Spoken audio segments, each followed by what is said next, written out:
VOA News. I'm Christopher Cruz reporting. The White House on Sunday defended President Trump's declaration of a national emergency to build a wall along the U.S. Mexican border to thwart illegal immigration, even though the president said he didn't need to do it. Trump advisor Stephen Miller, an immigration hardliner, spoke on Fox News Sunday. We have families and communities that are left unprotected and undefended. We have international narco-terrorist organizations. This is a threat in our country, not overseas, not in Belarus, not in Zimbabwe, not in Afghanistan or Syria or Iraq, but right here. Miller said Trump's action is defending our own borders. He called illegal immigration a threat in our country. Islamic militants are said to be stopping more than 1,000 civilians from leaving an area that the extremist group still holds in a village in eastern Syria. A spokesman for the U.S.-backed Syrian militia fighting the group says the civilians are being kept in the area by the terrorists.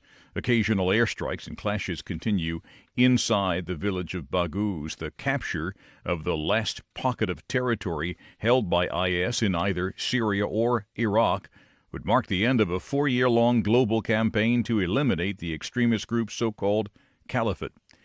Iran's Foreign Minister Mohammad Javad Zarif on Sunday strongly criticized the United States. We have long been the target of an unhealthy fixation, let's say an obsession, which continues to this very day. The demonization of my country has been a convenient cross for 7 consecutive American presidents to bear. Zarif speaking Sunday at the Munich Security Conference a day after Vice President Pence told European countries they should also withdraw from the nuclear deal. This is VOA News. A planned meeting in Pakistan between an American delegation and Taliban representatives has been canceled.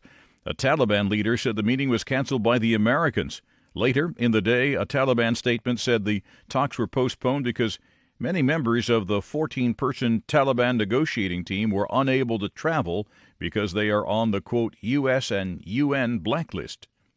A fire tore through 200 slum homes early Sunday in the Bangladesh port of Chittagong, killing at least 8 people. The fire official said all the victims were asleep when the fire raced through the homes. Another fire official said a short circuit might have caused the fire. A fruit vendor in Sudan died Sunday in Khartoum from inhaling tear gas fired at protesters. Medics and the vendor's family said the 62-year-old man died in the hospital after choking on the tear gas, which had been fired at scores of protesters soon after they took to the streets on Sunday.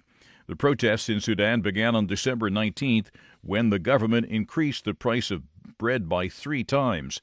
Since then, demonstrations and subsequent violent clashes between protesters and riot police have continued and have ballooned into wider calls for longtime President Omar al-Bashir to step down.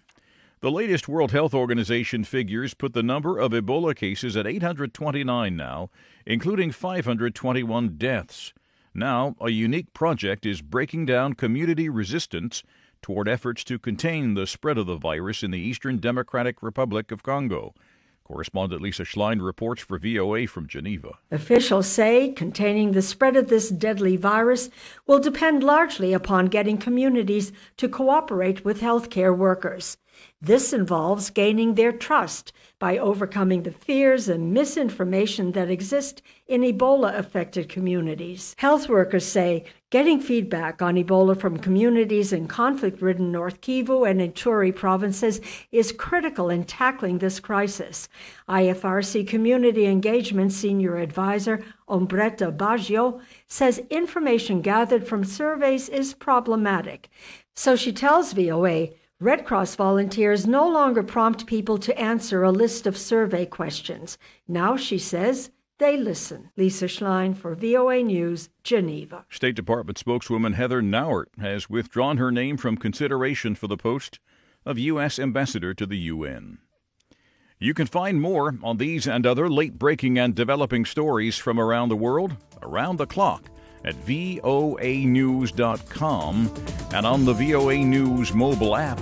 I'm Christopher Cruz. VOA News.